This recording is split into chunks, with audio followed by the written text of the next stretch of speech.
Pronto, gente. Então, mais uma vez, boa noite a todos vocês. Obrigada pela presença. Estou gravando, viu? Avisando mais uma vez que a aula está sendo gravada, tá? Primeiro que a gente tem que gravar para comprovar, né, que a aula foi dada, e porque a gente está colocando também lá na plataforma, subindo as aulas, certo? E quando a gente grava, vocês estão cedendo o direito de voz e de imagem também, tá certo? Então, deixa eu primeiro me apresentar. Eu sou Xenusa, sou nutricionista. Estou aqui para ministrar para vocês os módulos do curso da capacitação em beneficiamento de produtos da sociobiodiversidade. Esse projeto, esse curso, essa capacitação, ela faz parte do projeto Banco de Alimentos do Velho Chico.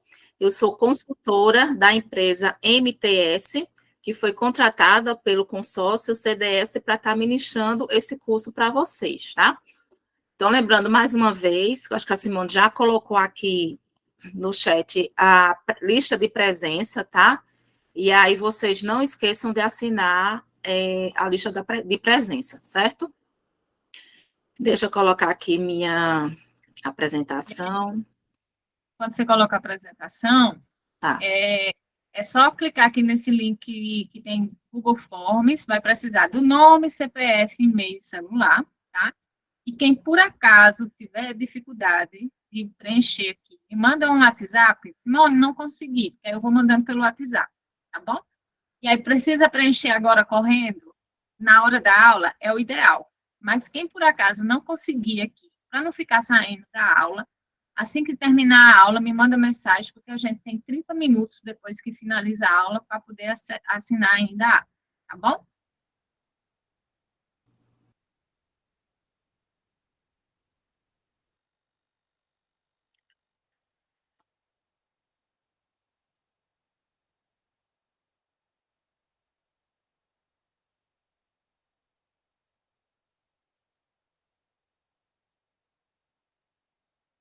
Pronto, gente, apareceu?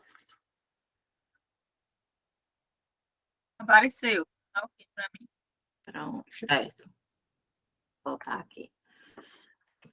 Então, gente, como eu falei, né, o projeto, a capacitação faz parte, né, do projeto de Bancos de Alimentos do Velho Chico.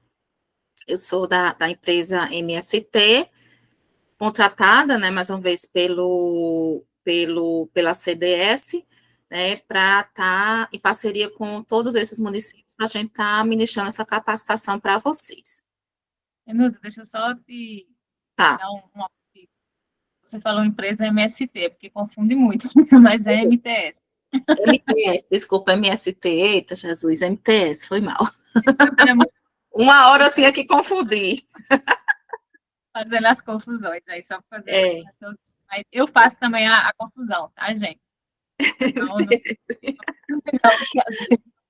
com essa confusão. Eita, Jesus, faz parte. Então, gente, eu não sei se todos vocês estavam.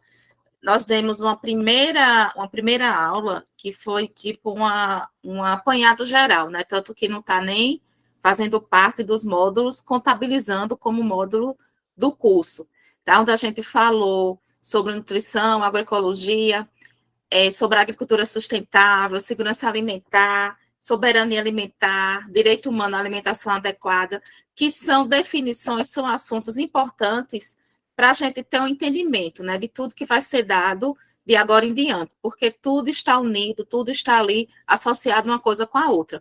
Porque hoje em dia a gente escuta muito falar de sustentabilidade, de agroecologia, de nutrição, de segurança alimentar, e às vezes a gente nem sabe direito, né, o que é que isso significa. Então, eu vou falar só um pouquinho aqui, não vou voltar toda essa aula, essa primeira abordagem que a gente fez de reciclagem, né, porque agora a gente está realmente entrando no primeiro módulo de alimentos da sociobiodiversidade, mas eu vou fazer só uma explanação rapidinho para vocês dos conceitos, para vocês conseguirem ter um entendimento melhor. Então, vamos iniciar com a definição de nutrição, né? Então, já que a gente vai estar estudando essa questão de beneficiamento dos alimentos, da sociobiodiversidade, o que é que tem a ver a nutrição? Né? Por que eu tenho que entender algumas coisas bem básicas da nutrição para eu conseguir entender a importância desses alimentos da sociobiodiversidade? O que é, na verdade, a nutrição? Nutrição é só a questão de você ter o que comer, né? Então, vamos entender um pouquinho. Nutrição é a ciência que estuda as relações entre os alimentos e nutrientes ingeridos pelo ser humano e possíveis estados de saúde e doença. O que é que isso quer dizer? Quer dizer que o que a gente ingere, o que a gente come, ele é determinante nesse processo de saúde e doença, né? Então, tanto o que a gente come pode fazer com que a gente dificilmente adoeça, ou então com que a gente fique doente.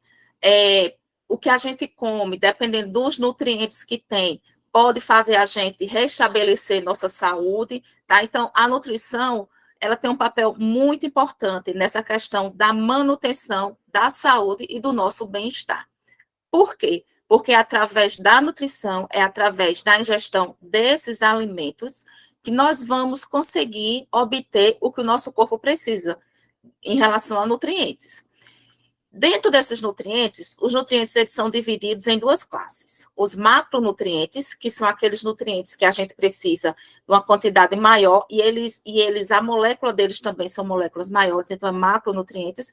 E micronutrientes a gente também vai estar precisando de quantidades menores também. Dentro desses macronutrientes, nós temos carboidrato, proteína, lipídio e a água também. Então, perceba que a água é de fundamental importância para o nosso bem-estar, né? Para que até os outros nutrientes eles sejam transportados, né, na corrente sanguínea para o nosso organismo fazer uso deles, tá? E essa questão também de água é muito importante, porque a água também entra dentro da questão de segurança alimentar, tá? Não é só a questão do alimento em si, mas a questão da água também. E os micronutrientes, que são vitaminas, os sais minerais e as fibras. E a gente vai ver mais lá na frente o quê? Que esses alimentos da sociobiodiversidade são alimentos riquíssimos nesses nutrientes, principalmente vitaminas, sais minerais e também nas proteínas, né? Lógico que também os alimentos têm carboidrato, vai ter lipídio, vai ter água, só que também em pequenas quantidades. Então, isso é nutrição, é a gente entender essa interação que existe com o que a gente come dentro desse processo de saúde e doença. E a agroecologia? O que é que a agroecologia tem a ver, né, com alimentos da sociobiodiversidade? O que é que a definição nos diz? Diz que a agroecologia é a ciência ou a disciplina científica que apresenta uma série de princípios, conceitos e metodologias para estudar, analisar, dirigir, desenhar e avaliar agroecossistemas, com o propósito de permitir a implantação e o desenvolvimento de estilos de agricultura com maiores níveis de sustentabilidade. Então, aí você já vê o quê? Já está surgindo, né, a questão da sustentabilidade. Então, a agroecologia, ela preza pela sustentabilidade. E aí nós vamos ver mais lá na frente, que esses alimentos da sociobiodiversidade também, eles são alimentos que são produzidos nesse modo sustentável. Então, a agroecologia, ela proporciona as bases científicas para apoiar o processo de transição para uma agricultura sustentável nas suas diversas manifestações ou denominações. Então, esses alimentos da sociobiodiversidade, eles se enquadram perfeitamente nessa definição de agroecologia, né, quando a gente trata dessa questão de estilos da agricultura que levam em consideração a sustentabilidade. Outra coisa importante da gente estar falando é sobre a agricultura sustentável, né? Então, percebam que a gente viu a agroecologia, está falando da questão da sustentabilidade. Se a gente está falando da questão da sustentabilidade, a gente tem que promover o quê? Uma agricultura sustentável, que é aquela que respeita o meio ambiente, que é justa do ponto de vista social e consegue ser economicamente viável, tá? A agricultura, para ela ser considerada sustentável, ela deve garantir às gerações futuras a capacidade de suprir as necessidades de produção e qualidade de vida no planeta. Então, essa agricultura sustentável, ela preza por algumas coisas. Primeiro, que a produção desses alimentos seja uma produção orgânica. Ela também, essa agricultura sustentável, ela incentiva a captação da água de chuva, que está aqui nessa segunda figurinha que eu coloquei, né? Onde essa água ela pode ser utilizada para várias funções, dentre elas para estar utilizando para molhar as plantações, molhar as hortas, os plantios. E ela também, essa agricultura sustentável, quando comparada à agricultura que a gente vê hoje em dia, ela vai ter um nível muito menor de poluição do ar, poluição da água e poluição da terra, tá? Então, para você dizer que você realmente está, né, cultivando de forma sustentável, tem esses pontozinhos que tem que ser preenchido, né? Você não pode dizer que tem uma agricultura sustentável se você está usando, digamos, um agrotóxico, né? Então, a agricultura sustentável, ela nos diz isso. E o que é que tem a ver segurança alimentar e nutricional com agroecologia, com nutrição, com agricultura sustentável? A segurança alimentar e nutricional é a realização do direito de todos ao acesso regular e permanente a alimentos de qualidade. Então, o que é que isso quer dizer, gente? Que não é você ter hoje o que comer, amanhã você não ter o que comer. Isso não é ter acesso regular e permanente a alimentos de qualidade, né? Tem gente que, quando recebe o salário, vai para a feira, faz uma feira do mês. Nos primeiros 15 dias, 20 dias, come direitinho. No final do mês, já começa a faltar a comida. Então, isso não é ter um acesso regular e permanente. Acesso regular é você ter aquele alimento todo dia, nunca faltar, independente da data do mês. E esse acesso também, esse alimento, é qualquer alimento? Não. Ele tem que ter qualidade. A quantidade tem que ser suficiente. Não adianta dizer, você janta todo dia? Janta. O que é que você janta? Eu janto um pacote de pipoca. Eu janto uma coxinha. Eu janto um pastel. Tá? Então, apesar de você estar tendo aquele alimento, aquela quantidade para você não estar sentindo fome, mas não é uma qualidade, o alimento não é de qualidade. Então, você também não se encaixa no padrão de dizer que você está tendo a segurança alimentar. Além disso, esse acesso não pode comprometer o acesso a outras necessidades essenciais, tá? O que é que isso quer dizer? Eu janto todo dia, eu almoço todo dia, eu tomo meu café, eu faço meus lanches, mas no final do mês já foi acabando o dinheiro, aí eu peguei o dinheiro de pagar uma água para comprar comida. Ou então eu peguei o dinheiro que era para eu ter pago a energia para eu comprar comida. Então, isso também não é segurança alimentar, porque você tem que ter o acesso sem comprometer outras necessidades essenciais, tá? E outra coisa, esses alimentos, o que é que o conceito ainda nos diz? Que esse alimento que a gente está tendo acesso, ele tem que vir o quê? De práticas alimentares produtoras de saúde, que respeita a diversidade cultural e que seja ambiental, cultural, econômica e socialmente sustentável. E aí é justamente onde entra a questão dos alimentos da sociobiodiversidade, né, que são esses alimentos da nossa sociobiodiversidade que ela vai estar garantindo, né, que a gente respeita essa diversidade cultural, que respeita o meio ambiente, né, que respeita a economia e que são também sustentáveis. Então, percebam que a definição de segurança alimentar, ela não trata só você ter ou você não ter o que comer, tá? Ela vai desde a questão da disponibilidade do alimento, passando pelo acesso e também a utilização biológica. Em relação à soberania alimentar, o que é que o conceito nos diz? Que é um princípio crucial para a garantia de segurança alimentar e nutricional, e diz respeito ao direito que têm os povos de definirem as políticas com autonomia sobre o que produzir, para quem produzir e em que condições produzir. Então, se a gente se apega a esse conceito de soberania alimentar, a gente vê o quê? Que a gente está muito longe ainda de dizer que nós somos um país que temos soberania alimentar.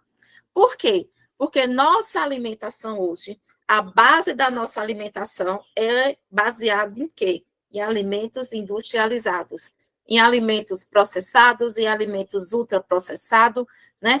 A gente precisa voltar, né, tentar fazer esse resgate dessa alimentação natural, né, desses alimentos da nossa sociobiodiversidade. Não estou aqui dizendo também que não é para a gente nunca mais comer um alimento industrializado, um alimento ultraprocessado, né? Até porque isso é nutrição com terrorismo. É o que a gente chama de terrorismo nutricional. Não é assim. Só que a gente, hoje em dia, a base da nossa alimentação está em alimentos industrializados. E tem que ser o contrário. O Guia Alimentar para a População Brasileira, ela diz isso. Então, a gente tem que, a base da nossa alimentação tem que ser alimentos in natura ou alimentos minimamente processados. O que são alimentos minimamente processados? Digamos, é um feijão, né? Onde o feijão ele foi plantado, se você é produtor, você vai lá na roça, arranca o seu feijão, colhe o feijão, chega em casa, bota o feijão na panela, você está comendo um alimento in natura. Agora, aquele feijão que você plantou, foi levado para a indústria fez só o quê? Pode ter feito alguma catação, pode ter tirado algum grão estragado, alguma pedrinha, e ele simplesmente ensacou, né? Ele não adicionou produto nenhum ali para conservar aquele feijão. Então, aquele feijão, ele já é um alimento minimamente processado, tá? Então, também tá beleza. Então, a base da nossa alimentação tem que ser alimentos in natura e alimentos minimamente processados.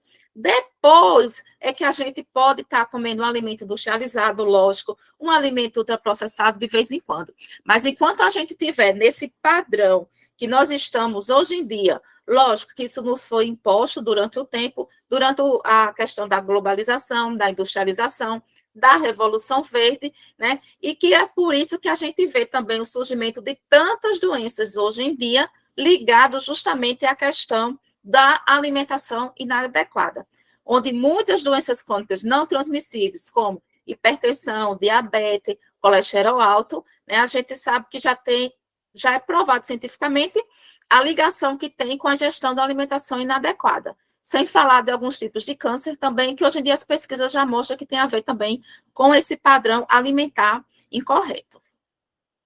Gente, se vocês tiverem alguma dúvida, vão anotando aí, tá? Para no final vocês perguntarem. E o que é que tem a ver direito humano à alimentação adequada? O que é que o conceito diz?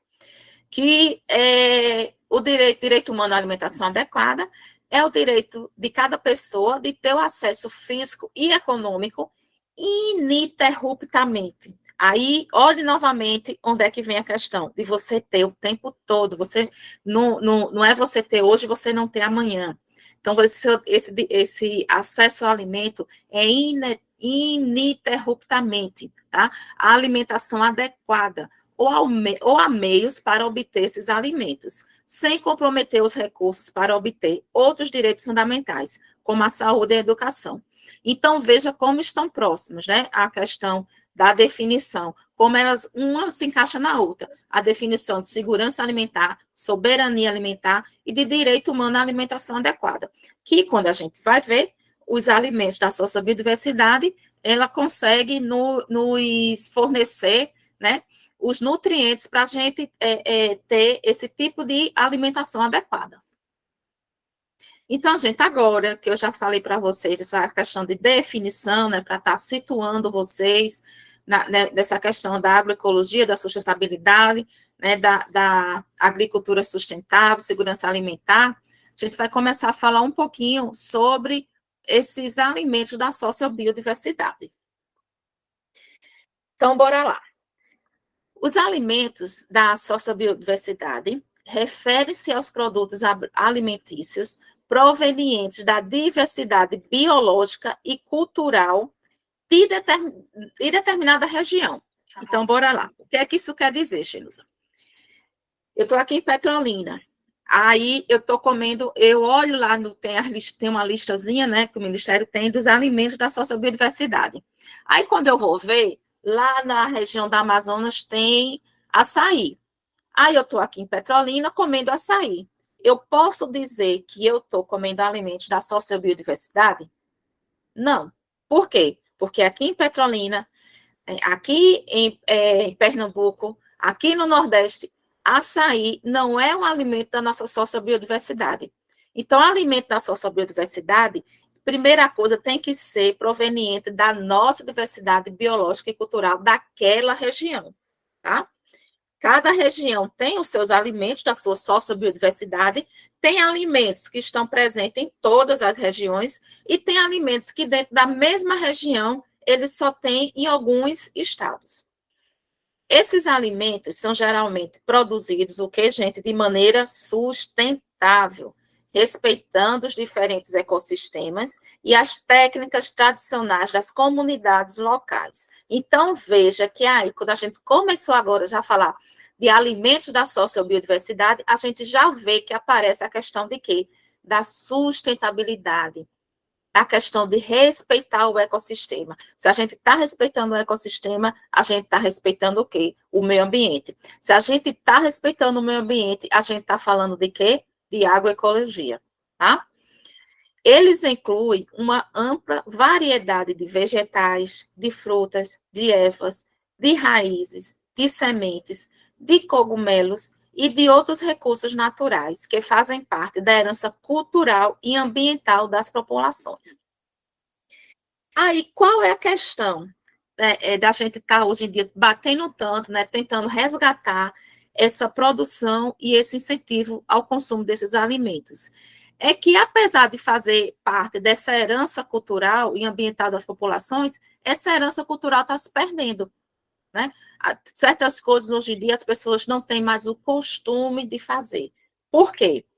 Primeiro, aí tem vários fatores, né? Primeiro, a correria de hoje em dia, né? As pessoas querem ter facilidade, as pessoas não querem mais perder tempo para estarem dentro da cozinha, estarem fazendo seu próprio alimento, né? Tem a questão da famosa preguiça também, né? Que tem gente que faz, vou lá para a cozinha fazer, vou lá plantar, vou lá. Não tem a famosa preguiça que a gente fala, né? Só que isso é o que está atrelado, a gente vê, como eu já falei para vocês, a questão desse processo de saúde e doença, tá? Então, a gente vê hoje em dia a população adoecendo muito mais do que o que adoecia antigamente. Então, a gente tem que resgatar esse padrão alimentar nosso, essa cultura alimentar, essa herança alimentar, né? Quando eu era criança, a gente no domingo se reunia todo mundo na casa da avó para fazer o quê? Se reunia todo mundo e conversava e brincava e ia para a cozinha fazer comida. Então, tinha um domingo que fazia um pirão, outro domingo era um buchado, outro domingo era uma feijoada. Tem gente que hoje em dia, se você perguntar para algumas crianças ou alguns adolescentes o que é uma buchada, não sei, né? Feijoada, mas como você disse, o que é um cozido? Né? Então, tem até preparações nossas que são regionais, da nossa cultura mesmo, que as pessoas de hoje em dia, a geração de hoje em dia, já desconhece. Por quê? Porque nós, né, que somos, quer dizer, o que for de cultura alimentar, que minha filha não souber, de quem é a culpa? É minha. Fui eu que não passei. Eu não estou perpetuando essa cultura alimentar. Se eu não estou perpetuando, ela vai perpetuar? Lógico que ela não vai, se ela não tem nem conhecimento, né? Então, a gente vê que hoje em dia muita gente não entende mais nem o que é a cultura alimentar da sua região, né? Então, essa questão também é tratada lá no Guia Alimentar para a População Brasileira, essa necessidade que a gente tem, que tem um capítulo até que ele fala que a gente tem que aprender a voltar para a cozinha, a gente tem que aprender a cultivar a alimentação saudável e a comer o que a gente sempre comeu antes. Lógico, as gerações futuras, né?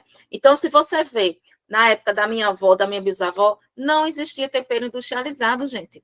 Não existia os famosos, sem querer falar marca, né? Mas é porque é assim que todo mundo conhece mesmo, os sazon da vida, né? Então, você vai para o supermercado, aí tem sazon para arroz branco, para feijão preto, para feijão isso, para aquilo, e ainda diz que é o tempero do amor, né? Então, isso não existe, né? Então, aqui em casa eu não uso tempero industrial nenhum, lógico, a não ser um vinagre, né? Uma coisa assim.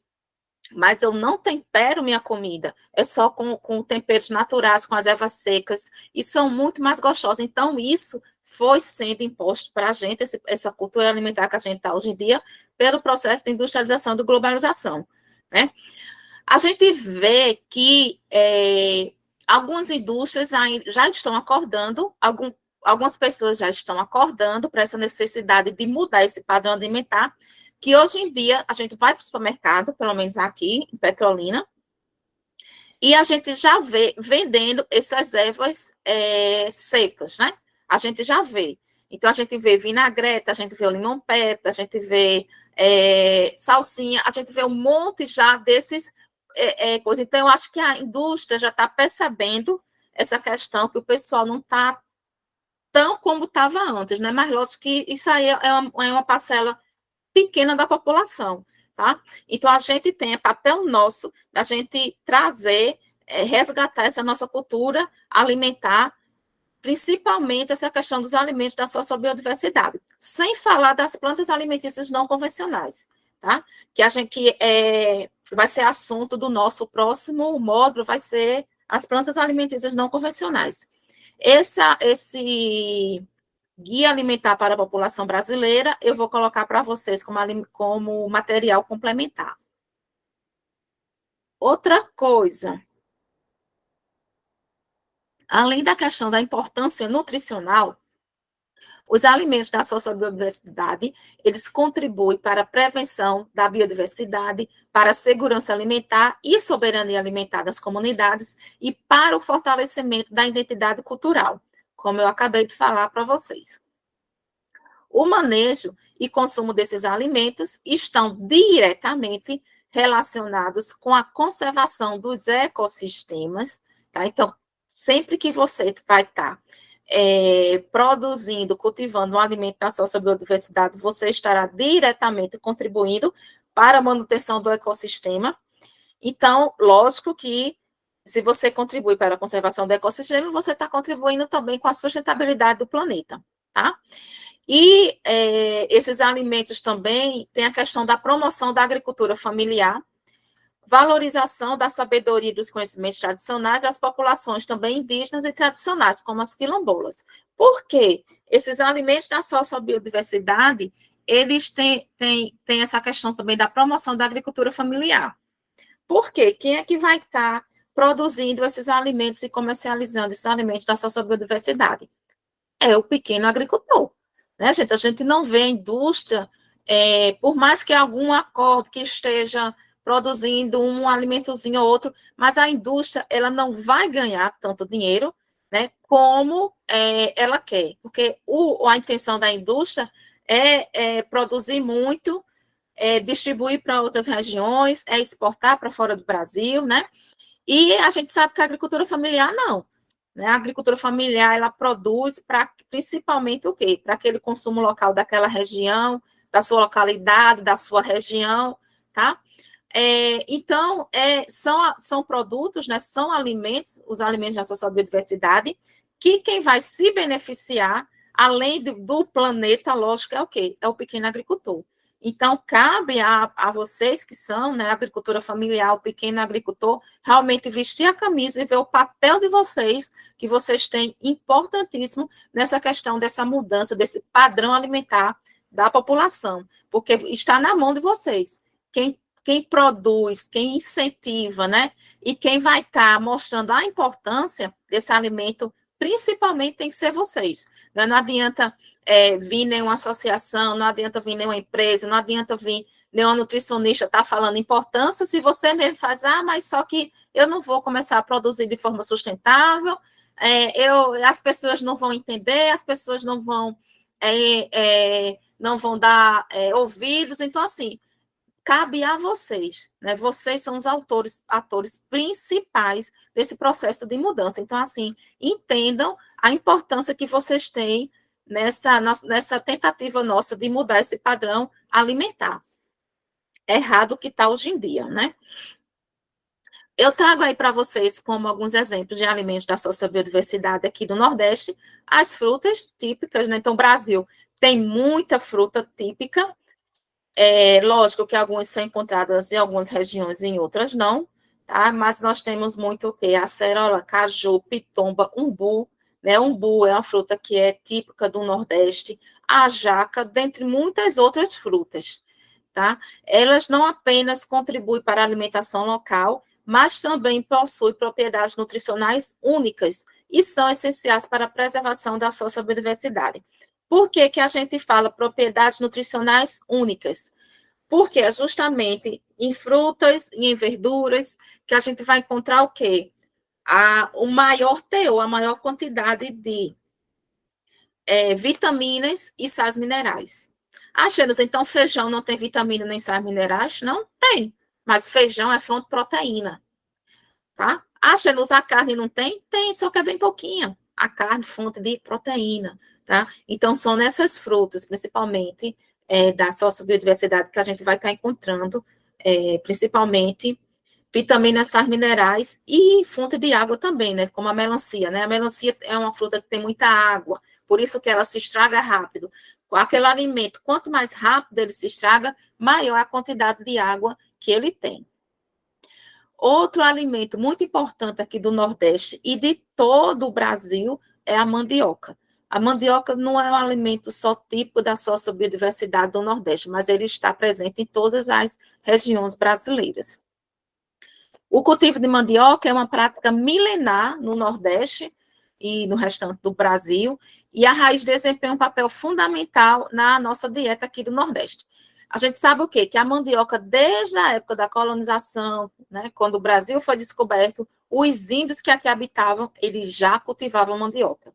Então, naquela época, lógico que era uma agricultura de subsistência, né, eles plantavam o que precisavam para sobreviver, e plantavam mandioca, a macaxeira, a mandioca, a batata doce, o feijão, tá? A abóbora. Então, desde aquela época, então veja como é antigo o cultivo da mandioca aqui no Brasil. E ela, além de ser utilizada, além dela ser comida ela in natura, né, ela cozida, ela pode ser utilizada na produção de farinha, e é base para diversos pratos típicos, como a tapioca, a macaxeira cozida, né, sendo uma fonte vital de carboidratos na alimentação local. Eu citei aqui a mandioca, porque a mandioca é uma das... A gente também vai ver um pouquinho mais, estudar um pouquinho mais a mandioca no módulo também lá na frente, onde a gente vai ver a importância nutricional e outros aspectos da mandioca, do umbu e do maracujá. Falando aqui não só do Nordeste, né, das frutas nativas também, por exemplo, da região Amazonas. Como eu falei para vocês, né, é muito comum lá, a Amazônia ela tem uma diversidade enorme, o Brasil em si, né, tem uma diversidade alimentar enorme, e nosso padrão alimentar é tão monótono. E a Amazonas, além dessa diversidade grande de alimentos da sociobiodiversidade, também tem uma diversidade muito grande de plantas alimentícias não convencionais, né, que são o que nós chamamos de punk. Então, o que é principalmente lá, que é muito difundida, além de lá em outras regiões, cupuaçu e açaí. Mas, como eu falei para vocês, quem está comendo cupuaçu e açaí sem ser lá na Amazonas, não pode dizer que está comendo alimentos da sua biodiversidade, porque apesar de ser trazido lá da Amazonas para aqui para o Nordeste, né, ele não é cultivado aqui no Nordeste, e ainda mais que ele, quando ele vem para cá, ele perde toda aquela originalidade do alimento. Então, lá, o cupuaçu não é adoçado, o cupuaçu não, o açaí, ele não é adoçado. Quando o açaí chega aqui para a gente, chega adoçado, né? Lá, as pessoas, como é a cultura do consumo do açaí. Então, o pessoal come açaí com peixe, açaí com farinha.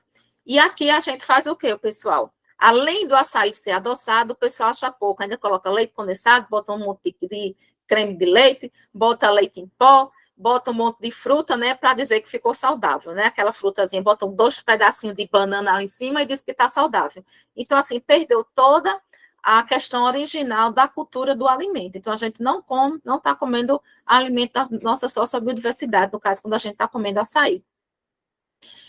Aí, novamente, essas frutas não apenas são deliciosas e possuem propriedades nutricionais excepcionais, mas também desempenham um papel vital na cultura e tradição das comunidades, reforçando também a ligação entre a natureza e o homem.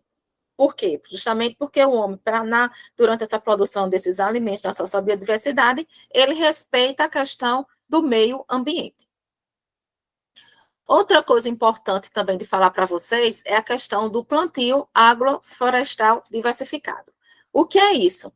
É uma prática que combina cultivos agrícolas e árvores, promovendo a biodiversidade e a produção de alimentos saudáveis, além de contribuir para a conservação do solo e dos recursos hídricos.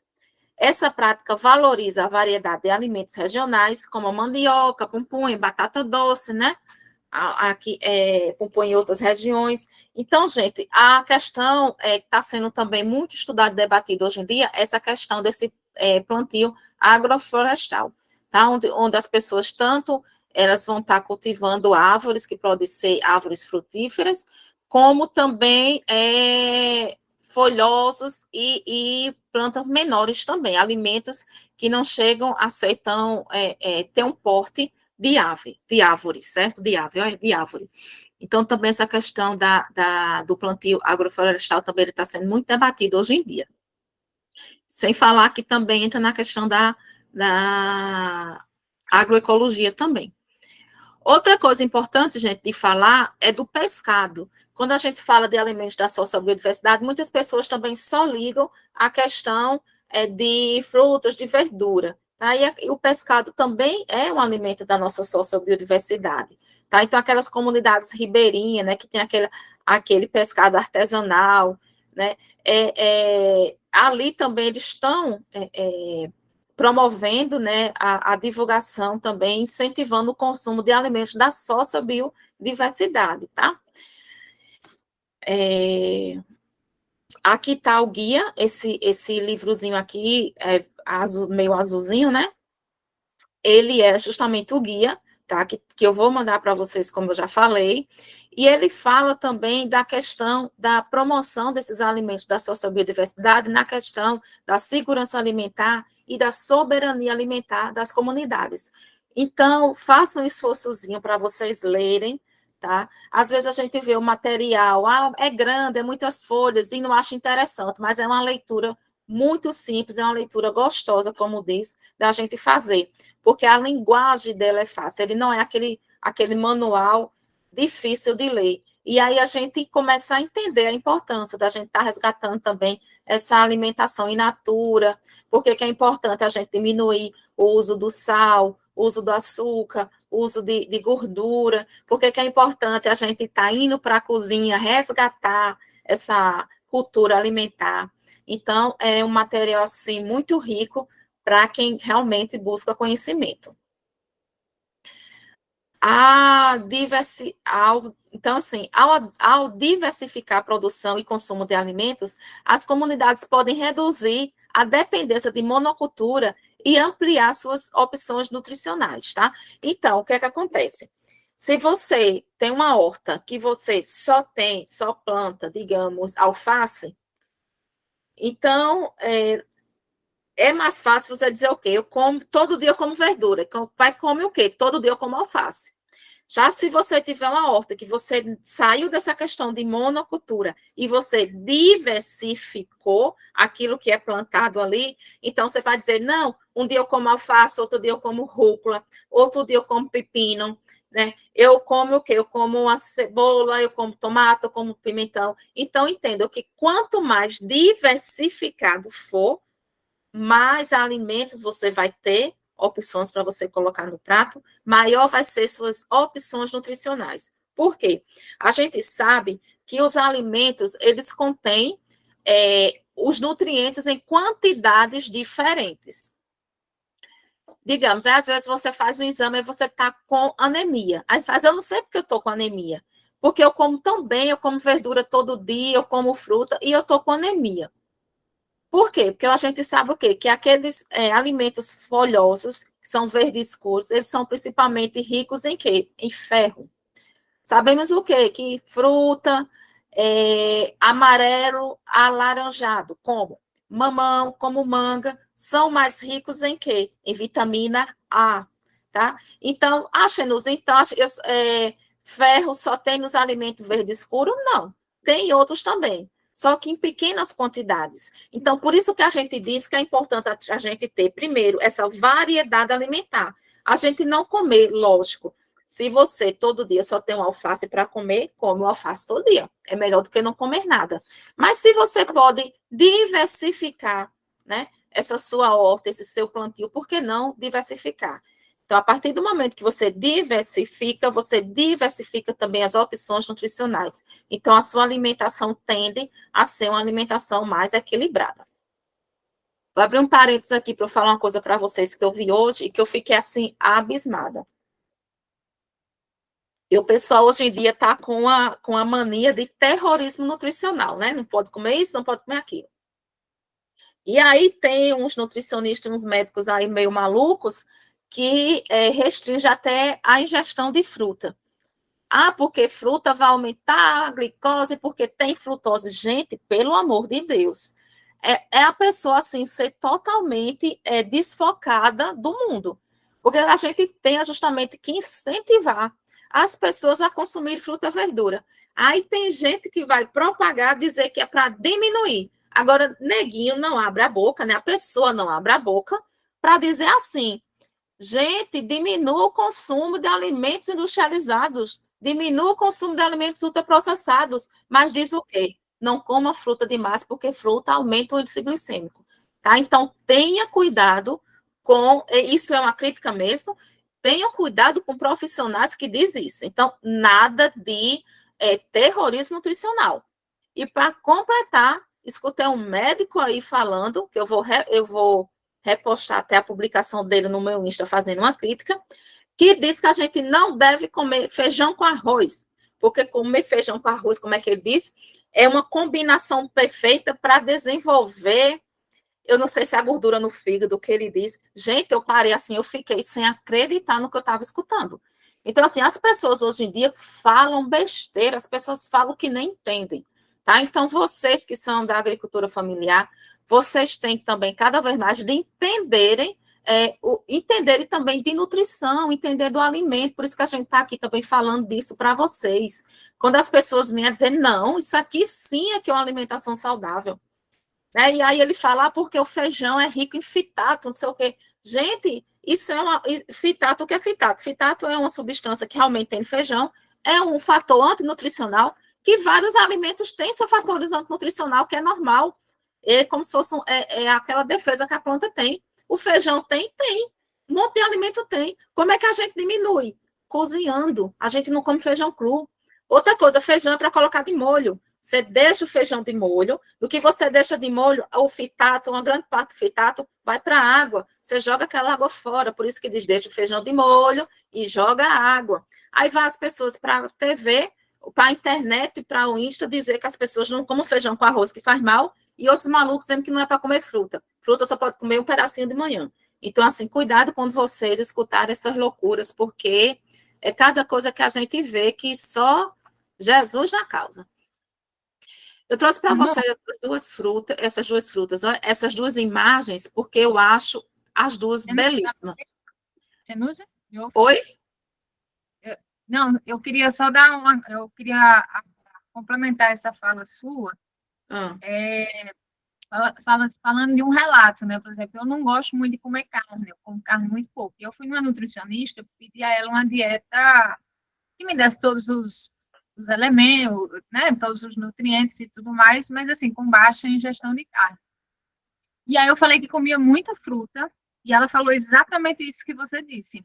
Ela falou assim, nossa, mas você vai aumentar muito a sua glicose. Eu falei, tá, mas tem um equilíbrio aqui nessas frutas. Não, e tal. E aí, o que mais me assustou foi que a sugestão dela era que eu tomasse suplementação ao invés de comer as frutas. Veja, a sugestão dela era que eu deixasse de comer uma fruta in natura, né, com tudo que tem, e fosse basicamente comer essa fruta e enlatada, porque a suplementação, ela, não, porque essa suplementação tem morango, tem não sei o que mais lá. Eu fiquei assim, eu falei, você estava falando que queria comer essas coisas, né? Então, veja, a pessoa, na cabeça dela, a fruta in natura causa um problema. Agora, se tiver num formato de suplemento, uma caixinha, num pacotinho, aí ela não entende mais aquilo como uma fruta, apesar de que a propaganda que ela estava fazendo para mim, no momento, era que eu deveria tomar aquele suplemento porque era rico em muitas frutas. Eu falei, gente do céu, ou eu estou muito doida, ou a pessoa que está me atendendo tem um problema, assim, de falta de nexo, né? Porque não tinha cabimento eu falar que eu gostava de fruta e ela vir me, né, falar que eu deveria ter cuidado e, ao mesmo tempo, ela me forneceu um suplemento que era cheio de fruta, entendeu? Então, essa lógica, né, do... E aí eu percebo muito isso quando eu faço trabalho específico com um grupo de mulheres e aí eu ouço muito elas falarem assim, mas eu não posso negar uma comida para meu filho. Aí eu sempre pergunto, mas que comida você está falando? Você está falando de feijão, arroz, uma fruta e tal? Ela, não, o salgadinho. Não, a bolacha. Não, mas eu não posso negar a comida ao meu filho, porque assim, eu trabalho com educação financeira, então elas vão me falando o que é que elas colocam na feira, por exemplo, né? Para a gente tentar reduzir custos. Aí, quando eu tiro, por exemplo, a bolacha recheada e tudo mais da feira, para falar assim, ó, isso aqui tem um custo, tanto por mês e tal, eu falo assim, mas isso aí eu estou negando comida para meu filho. É a bolacha, o salgadinho, o refrigerante. Eu falei, não, mas isso aqui não é comida, vamos começar a pensar dessa forma, né?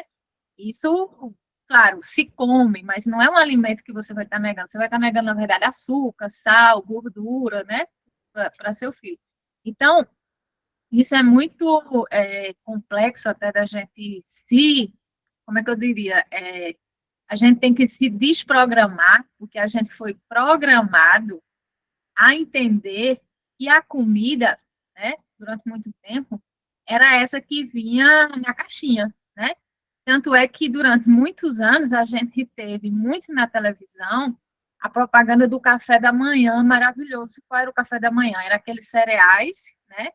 Então era o leite na caixa, era o cereal na caixa, era a margarina, era tudo meio caixa. Então, isso, para a gente tirar isso, né, as mães devem ter muito trabalho com isso, de tirar das crianças e até de si, é muito difícil. E aí você chega nos profissionais de nutrição, que também são de saúde, e você fala assim, não, eu quero comer mais saudável, eu quero comer mais fruta. Ela fala assim, não, a fruta in natura não serve, mas se tiver na caixinha, vai servir para você, né?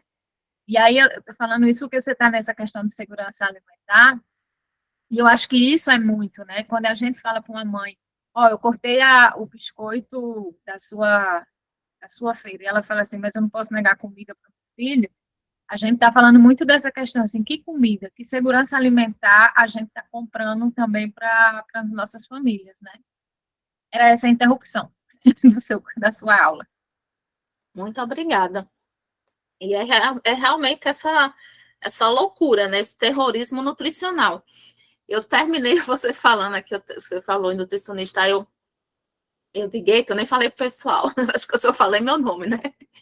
Então, gente, eu sou nutricionista, terminei meu doutorado o ano passado em agroecologia e desenvolvimento territorial, onde eu estava justamente estudando essa questão de segurança alimentar, soberania alimentar e esse resgate, principalmente dessas plantas alimentícias não convencionais, que, como a gente vai ver ainda, também fazem parte de alimentos da nossa sociobiodiversidade.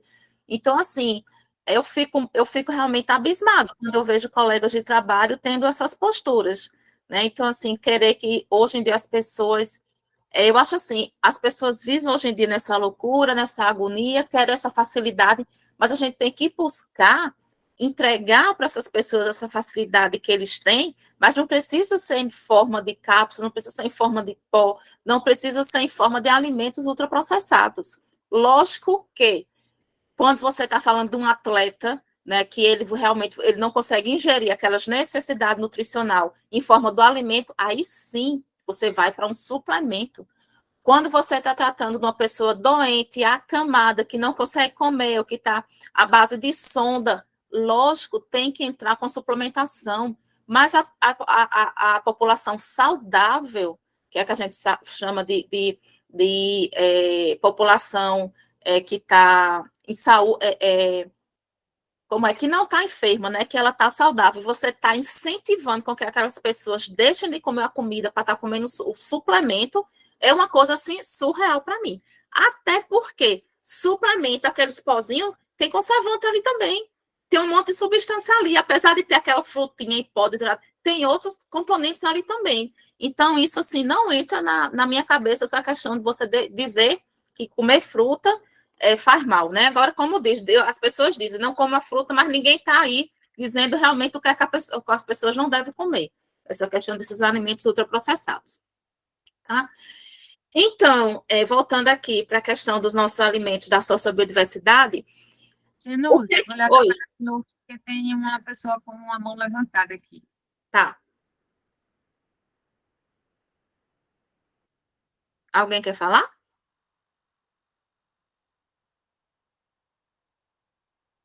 É a Gelma, está com a mão levantada, Gelma. Não, foi engano. Pode engano? continuar. Tá pode continuar. Tá bom. Qualquer coisa, levantem aí a mão que a Simone tá observando aí para mim, porque eu não consigo ver a tela de vocês, não, só consigo ver minha apresentação. Então, gente, outra coisa também é que a variedade de alimentos provenientes da sociobiodiversidade contribui para a adaptação às mudanças climáticas, pois espécies diferentes têm resiliência variada a diferentes condições ambientais, garantindo a disponibilidade de alimentos mesmo em situações adversas. O que é que isso quer dizer? Que cai justamente nessa imagenzinha aqui de baixo, não da pessoa. Ele aproveitou aqui, que já está entrando na questão do plantio agroflorestal, tá? Então, ele plantou aqui os pés de bananeira, e aqui embaixo ele está cultivando folhosos que o quê? Que precisam de sombra. Então, isso também contribui para a produção dos alimentos sobreviver a essa mudança climática. Por quê? Porque a gente sabe que essa questão, principalmente de folhosos, né? Então, uns, quando chove demais, morre, né? Outros, quando está só demais, fica tudo amarelado, morre também. Então, no mesmo espaço que você está tendo ali, que você está cultivando a bananeira, ele está aproveitando a sombra e está plantando aquele alimento que precisa de sombra. Então, o plantio desses alimentos da sociobiodiversidade, eles também contribuem. Então, eles conseguem se adaptar a essas mudanças climáticas quando a gente começa a fazer o plantio dessa forma daqui, tá? E essa imagem de cima eu acho linda também, porque a gente vê a variedade de alimentos que tem cultivado aqui, né? Então, em cada círculozinho aqui, que vai fazendo aqui, que forma esse círculo grande, é um tipo de alimento diferente. Então, vejam a diversidade alimentar aí que ele tem, e, lógico, a diversidade de nutrientes também que esse produtor ele não está conseguindo ter. Aí, outra coisa, né? A gente fala que está tendo essa diversidade de alimentos, só que a gente também tem que ficar atento a quê? Que tem muito produtor, muito agricultor hoje em dia também que não valoriza o seu próprio alimento. Né? Então, muitos pegam o seu ovinho de galinha caipira, vende e vai para o supermercado comprar ovo branco. Né?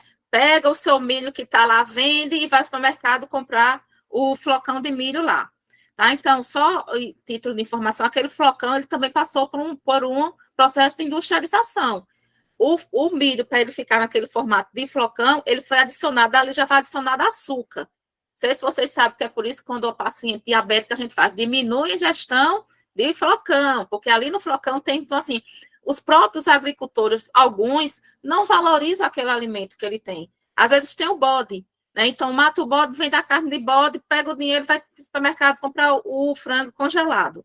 Tá? Então, a gente tem que também pensar nisso quando a gente fala que porque na minha cabeça era para ser assim, se você é produtor e você consegue ter essa diversidade alimentar, então que você também faça uso do que você está produzindo, né? Não é só pegar, vender e pegar e sair e ir para um padrão alimentar totalmente errado, você tendo ali o acesso àquele alimento saudável que você mesmo está cultivando. Outra coisa, gente, a importância desses alimentos também, ele que tem na questão do vínculo, né, das pessoas. Então, esses alimentos também representam as práticas e conhecimentos tradicionais das comunidades, promovendo a preservação da cultura local e estabelecendo um vínculo essencial entre as comunidades e o ambiente ao seu redor. Por quê?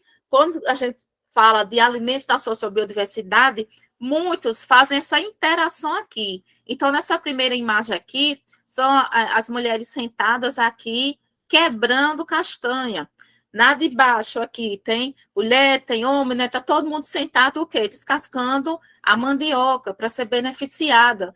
Aqui embaixo, os pescadores unidos para estar pescando peixe.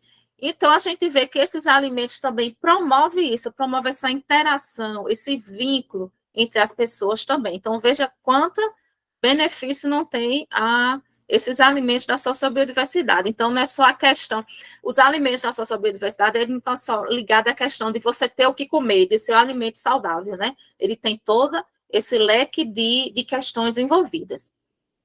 Aqui eu trouxe para vocês um printzinho do Sustentare, que é a instituição que ela estuda muito essa questão de segurança alimentar, de soberania alimentar e alimentos também da sociobiodiversidade. E ele colocou aqui alguns alimentos das regiões. A gente vê o quê? Que abacaxi está em todas as regiões, que a mandioca está em todas as regiões, mas tem alimentos que são específicos da região, como o açaí, específico aqui do norte. No Nordeste, nós temos o quê? O umbu, que aqui a gente só é da sociobiodiversidade do Nordeste, tá? Então, entendam isso direitinho, tá? Tem alimentos que ele faz parte da sociobiodiversidade de todas as regiões, e tem uns que são de regiões específicas. E aí, dentro desses alimentos, vocês também já percebem a questão das plantas alimentícias não convencionais também. Tá? Aqui no Nordeste está entrando Beldoega, está entrando Aura pronobis, genipapo, que muita gente não consome também, a taioba. Então, as plantas alimentícias convencionais também são alimentos da nossa sociobiodiversidade. Então, falando só mais um pouquinho aqui dos benefícios nutricionais, né, como eu já falei aqui, a questão da variedade de nutrientes. Então, esses alimentos são ricos numa variedade de nutrientes muito grande, incluindo principalmente vitaminas, sais minerais e antioxidantes, tá? Isso a gente encontra o quê? Nas frutas, nas verduras, nos folhosos. A questão das carnes vão entrar como fonte de proteína, tá? Então, toda essa diversidade alimentar contribui para uma dieta equilibrada e para a prevenção de deficiências nutricionais. E aí a gente entra numa questão triste, né? Porque apesar do Brasil ter essa biodiversidade alimentar enorme, essa sociobiodiversidade, o que é que a gente vê? O que é que as pesquisas mostram? Eu trouxe para vocês essa daqui, que foi feita em junho do ano passado. Então, por um monte de pesquisadores de universidades, né? Então, teve pesquisador da USP, da Federal do Pará, Federal do Rio Grande do Norte, Federal de Campina Grande, Federal da Paraíba e de Pernambuco, onde eles estudaram o padrão alimentar do grande número da população, e o resultado que eles obtiveram, infelizmente, é que falta biodiversidade na dieta de 99% dos brasileiros. Tá? Então, apesar da gente ter uma diversidade alimentar muito grande, se você para hoje, eu vou passar essa enquetezinha para vocês, mas eu já vou adiantar agora. Uma que eu vou perguntar para vocês, uma enquete, né? Anote durante uma semana a diversidade de alimentos que vocês ingeriram. Então, e sem falar de sociobiodiversidade, de alimentos mesmo, no geral. Você vai me dizer o quê? Que eu comi um feijão, comi um arroz, né? Comi um cuscuz, que aí veio do milho, comi um alface, não sei o quê. Quantos alimentos diferentes você comeu na semana? Você comeu 10, 20, 30? E aí, quando a gente vai ver, o Brasil tem mais de 19 mil espécies alimentícias. Então, vejam como a dieta da gente é pobre. Tá? Então, a gente tem que mudar esse nosso perfil alimentar urgentemente. Outra coisa, atrelado aos alimentos da sociobiodiversidade, não é só o potencial nutricional, mas também o potencial medicinal. Só que muitas vezes a gente não sabe tirar do alimento esse proveito medicinal. Então, muitos alimentos provenientes da sociobiodiversidade, não sei se a gente pode dizer todos, mas a maioria, possuem propriedades medicinais reconhecidas. Quando não cientificamente, pelo menos tem aquela propriedade medicinal de uso popular. Eles podem ser utilizados na medicina tradicional e têm sido objeto de estudos científicos para o desenvolvimento de medicamentos e tratamentos alternativos. Aí eu trouxe como exemplo aqui para vocês o maracujá, né? Como eu já falei, a gente vai ver no módulo mais lá na frente. O que é que a gente sabe de potencial medicinal do maracujá? Combate o estresse, ansiedade e insônia, controla os níveis de colesterol, glicose e pressão sanguínea, auxilia na digestão e funcionamento do intestino, previne o envelhecimento e melhora a saúde dos ossos. Aí você faz, então tá ótimo, né? Eu vou tomar o meu suco de maracujá e eu vou diminuir minha ansiedade. Ou então eu vou diminuir meu nível de colesterol, meu nível de glicose. Aí eu digo, peraí, que não é bem assim. Primeiro, é que não existe alimento também milagroso, né? Eu também fico só olhando aí a propaganda também que faz de certos alimentos, né? Cura isso, cura aquilo, faz isso, faz aquilo.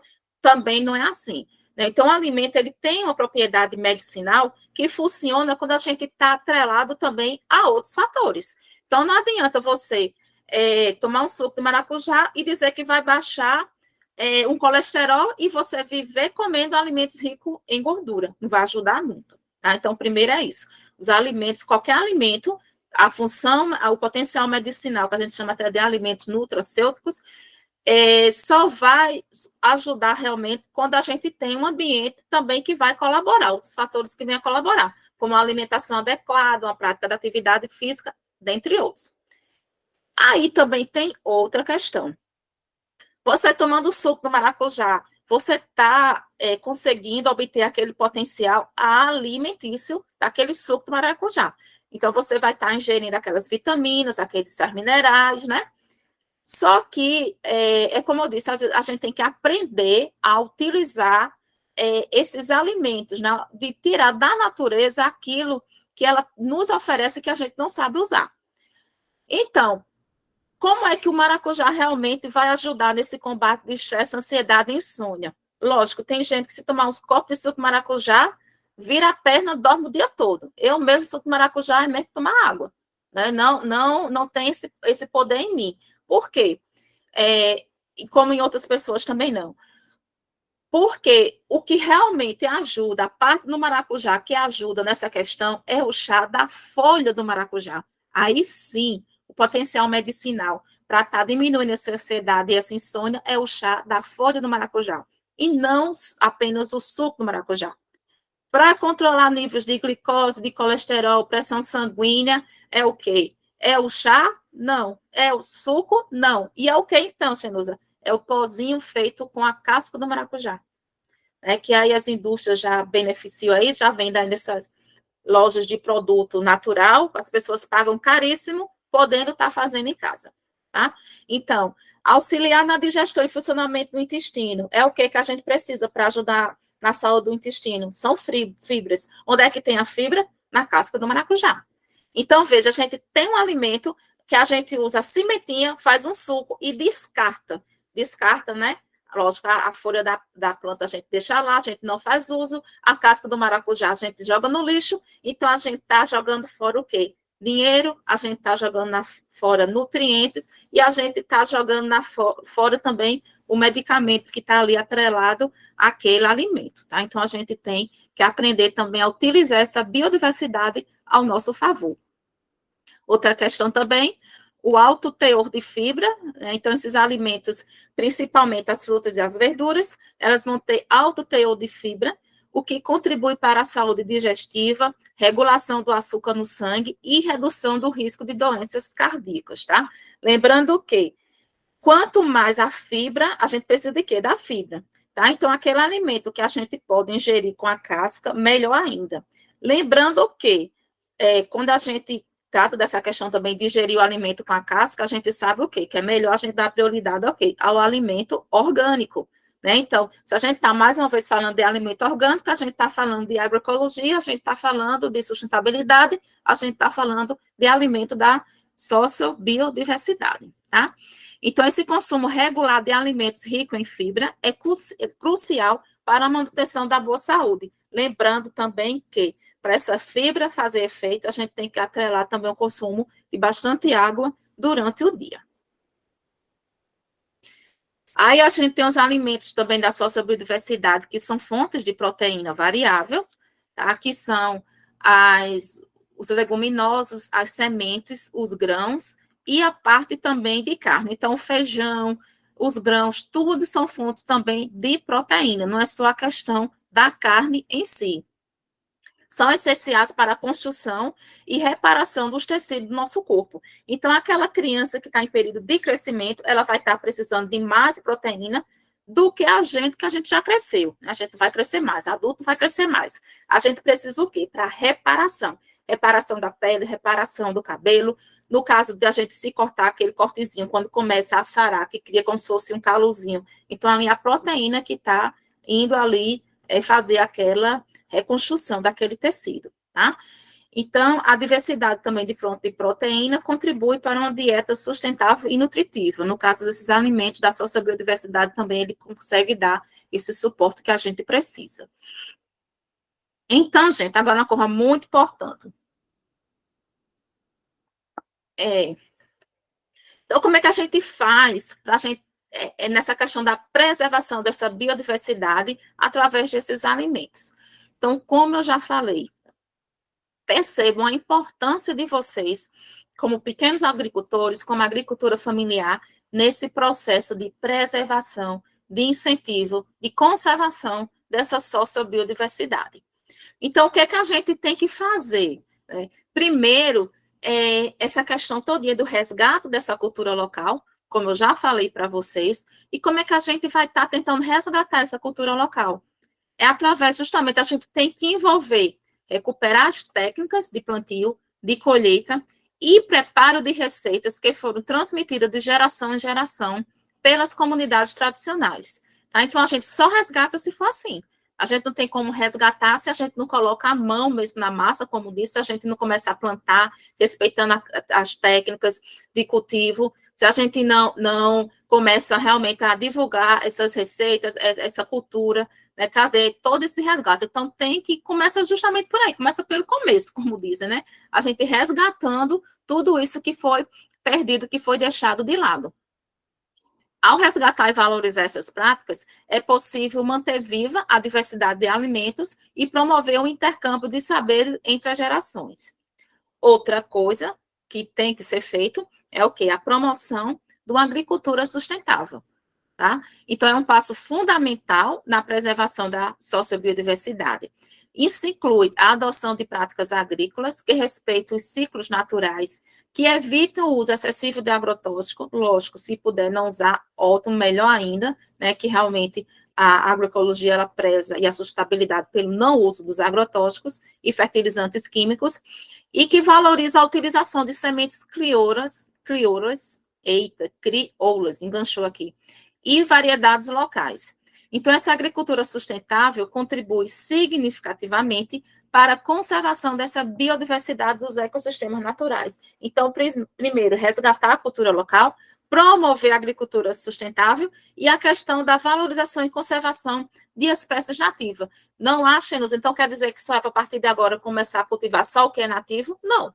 Né? Lógico, eu posso estar aqui e está cultivando um alimento que não é também aqui da minha região, nada empata. Só que a gente tem que buscar resgatar principalmente o quê? O que é da nossa sociobiodiversidade. Por quê? O alimento da sociobiodiversidade também, aquele alimento que a gente chama alimento da época, ele é mais fácil de ser cultivado, né? Ele é mais fácil de ser mantido. Ele é mais fácil, lógico, você gasta muito mais para você manter uma espécie que não faz parte da sua sociobiodiversidade do que você vai gastar para estar mantendo um alimento que é da sua sociobiodiversidade, tá? Então, a gente tem que resgatar essa cultura local, promover a agricultura sustentável e valorizar essas espécies nativas. Aí, agora, eu já estou chegando perto do final, falar para vocês um pouquinho aqui dos desafios nessa produção e comercialização dos alimentos, que eu sempre termino, deixo um tempinho para a gente conversar, que aí sempre eu quero saber de vocês, o que é que vocês estão produzindo aí no município de vocês, né? Hoje a gente está com o Ibotirama. O que é que vocês estão produzindo, se produz algum alimento da sociobiodiversidade, ou se são outros tipos de alimentos, e se vocês têm alguns desafios desses que eu vou mostrar, ou se tem outros, ou se está tudo ok, né? Não tem desafio nenhum. O primeiro que a gente sabe é a restrição que o mercado tem. Então, um dos principais desafios na produção e comercialização dos alimentos da sociobiodiversidade é a limitada aceitação e valorização comercial. Então, muitas vezes, esses alimentos não se encaixam nas demandas padronizadas do mercado, o que dificulta sua colocação e distribuição em larga escala. Além disso, a falta de conhecimento e apreciação por parte do público em geral prejudica a divulgação e comercialização desses produtos. O que é que isso quer dizer, Xenusa? Traduz isso que você acabou de falar. É o seguinte, a gente sabe o quê?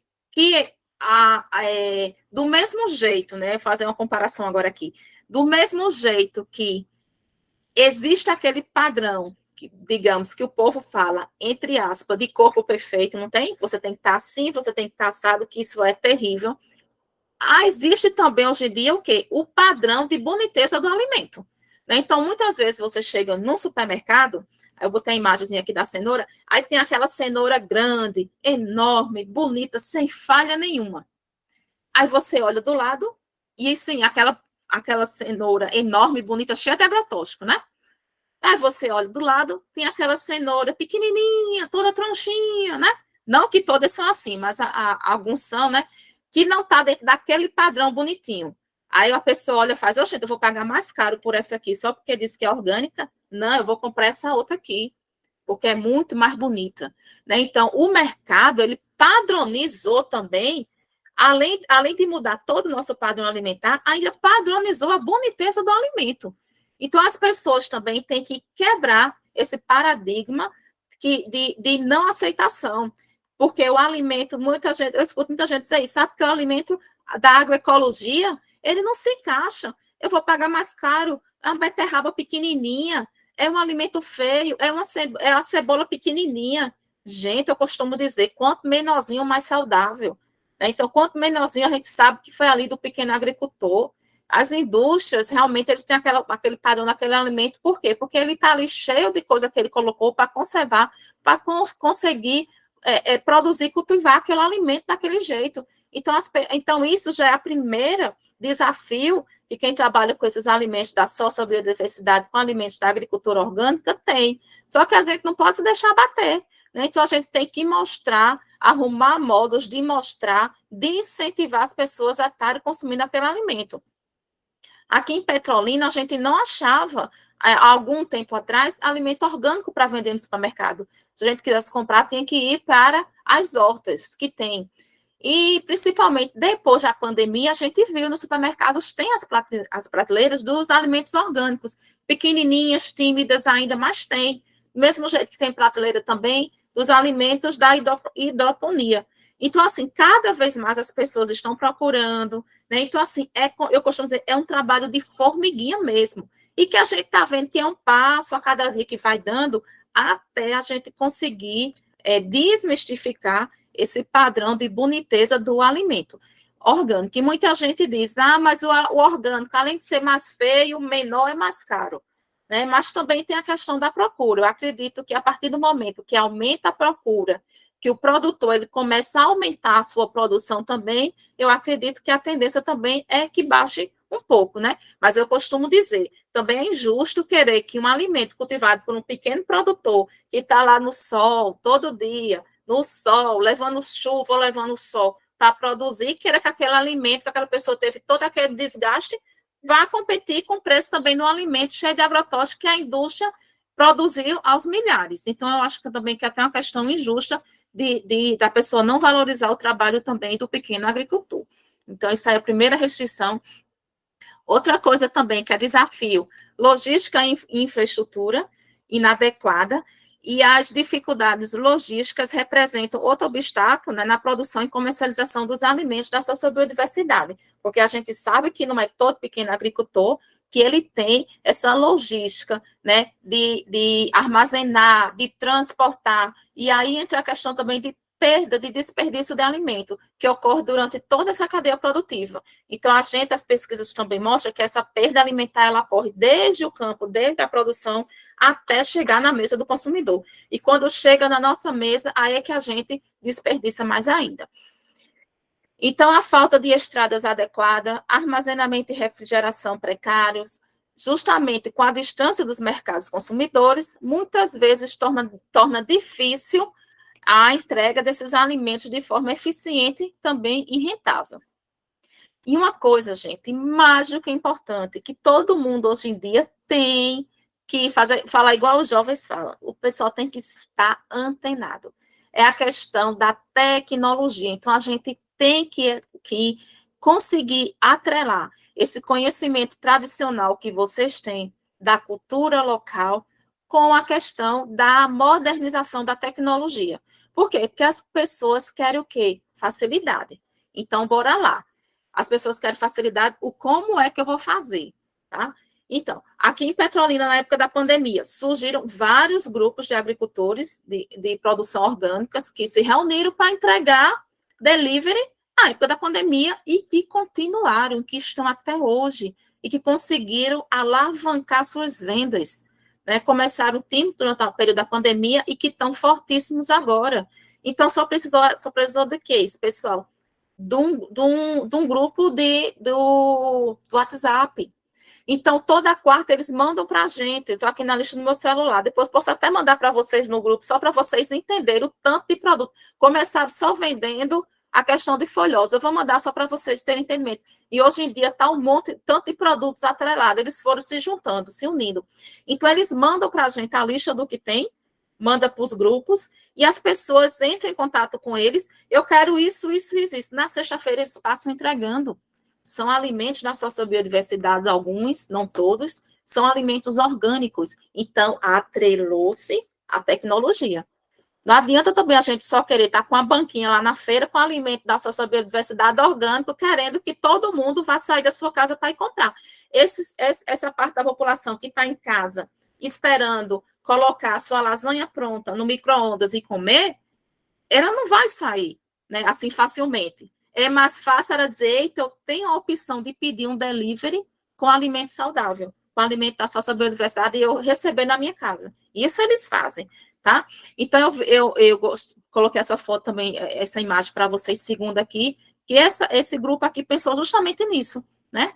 Eu não sei quem é essa imagem, eu tirei da internet, então, eles cortam as frutas aqui, morango, kiwi, e eu acho que deve ser abacaxi, e eles entregam na casa da pessoa, a pessoa liga, delivery, entrega. Então, beleza, eles também conseguiram atrelar os produtos que eles têm, produtos naturais, e estão vendendo, né? Porque hoje em dia você pode vender até, existe aplicativo até de supermercado. Então, infelizmente, a gente tem também que digamos assim, romper essa barreira.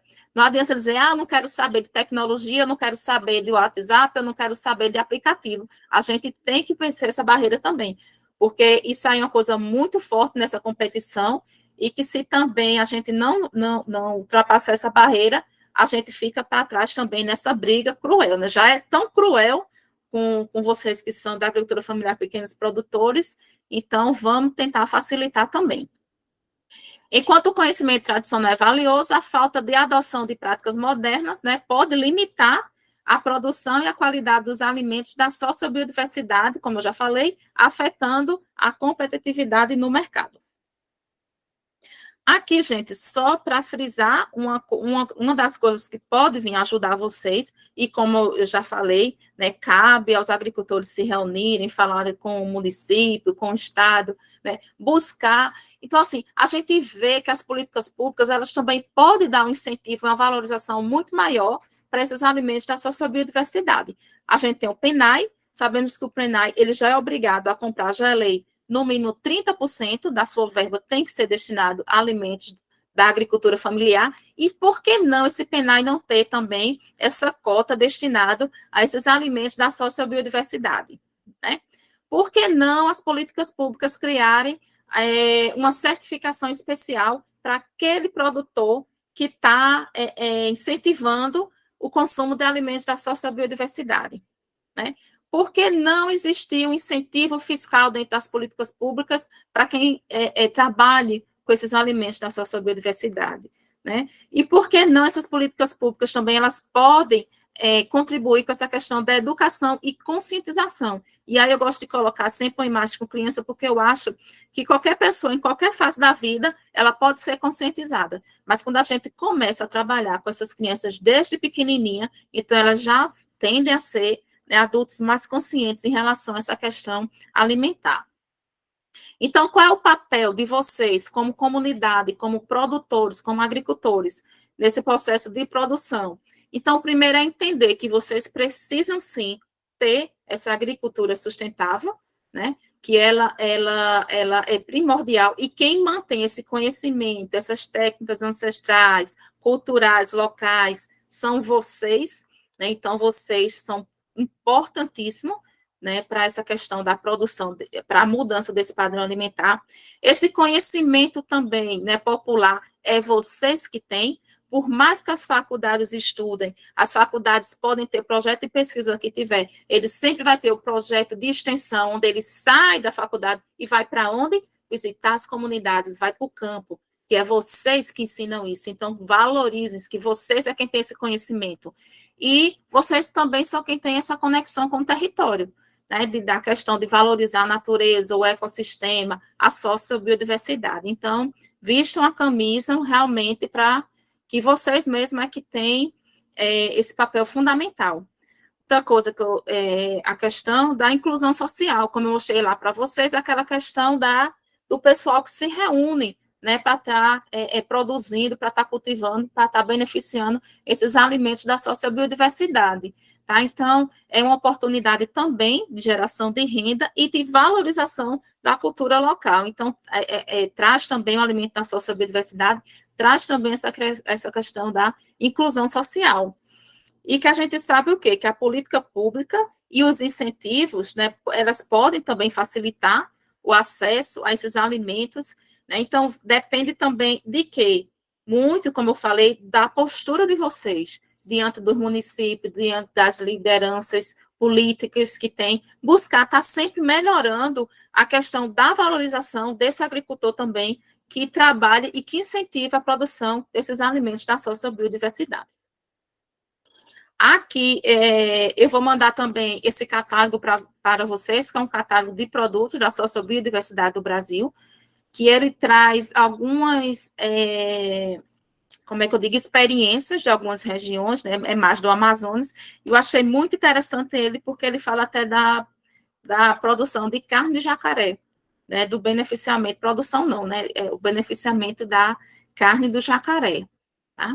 Então, mais uma vez, são alimentos de alto valor nutricional, além da questão nutricional, vem atrelada a questão medicinal, vem atrelada a questão da sustentabilidade, de valorização do planeta, a questão da agroecologia, a questão de proporcionar com que as pessoas estejam reunidas. Então, assim, por que não se incentivar a produção, o consumo de um alimento desse, né? Onde a gente vê hoje em dia as propagandas incentivam o quê? Alimentos industrializados, né? Alimentos ultraprocessados. A gente não vê propaganda incentivando o consumo de fruta e verdura, né? A gente não vê, a gente só vê propaganda incentivando o quê? O café da manhã saudável, né? Com a margarina, com o queijo mussarela, com o presunto, né? É isso que a gente vê as propagandas incentivando. A gente não vê propaganda incentivando fruta, verdura, nem alimento da sociobiodiversidade. Mas quem sabe a gente não consegue mudar esse papel. Esse papel nessa realidade. Então, gente, para terminar, qual é o futuro que a gente espera que tenha esses alimentos da sociobiodiversidade? A gente espera que, primeiro, a gente consiga realmente preservar a nossa biodiversidade. Então, a gente espera manter a diversidade de espécies e variedades de alimentos para garantir a resiliência dos ecossistemas, a segurança alimentar, a soberania alimentar, o direito humano à alimentação adequado. Esperamos o quê? Também a questão da utilização de tecnologias sustentáveis para aumentar a eficiência na produção, conservação dos alimentos da sociobiodiversidade e também da divulgação e de venda desses produtos. E também a valorização cultural, é o que a gente espera, diante disso tudinho, que a gente consiga um dia realmente ver esses alimentos da sociobiodiversidade sendo valorizados, tá? Sendo consumido, sendo procurado, que eles sejam vendidos com um valor realmente justo, né? Que eu acho que o pequeno agricultor, ele tem sim o seu produto, ele tem que ser valorizado, como eu já falei, a gente não tem também que querer achar injusto pagar mais caro por um alimento vindo da agricultura familiar, lógico que tem que ser mais caro, né? Devido a todo o trabalho que o pequeno agricultor tem, lógico também dentro de um valor também que seja, como é que eu digo, eita, falou a palavra agora, um valor que seja justo, né? Então, dentro dessa valorização cultural também, o reconhecimento e promoção das práticas culturais que sustentam o conhecimento tradicional associado aos alimentos nativos, tá? Então, o futuro dos alimentos da sociobiodiversidade representa um cenário que integra a preservação da biodiversidade, o avanço da tecnologia na produção sustentável e a valorização das culturas locais. Esses elementos desempenham um papel fundamental na garantia de uma alimentação saudável e diversificada para futuras gerações. Além disso, investir no futuro desses alimentos é essencial para a conservação das tradições e modo de vida das comunidades, que depende da sociobiodiversidade para sua subsistência e identidade cultural, sem falar também na promoção da sustentabilidade, da agroecologia, da segurança alimentar, soberania alimentar, tá, gente? Então, era isso que eu tinha para passar para vocês. Agradeço a presença de todo mundo. Vou parar aqui minha apresentação para a gente conversar agora um pouquinho, tá?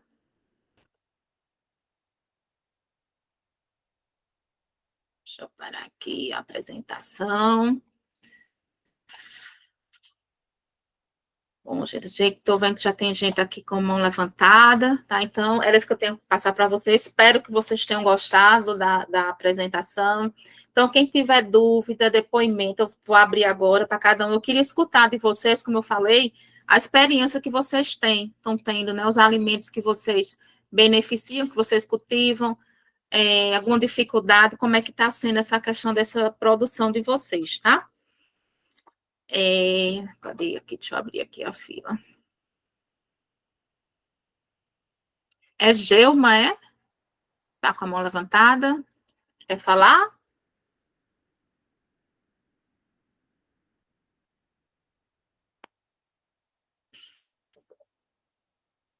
Alguém quer falar, gente? Dar algum depoimento? Lembraram de assinar a lista de presença?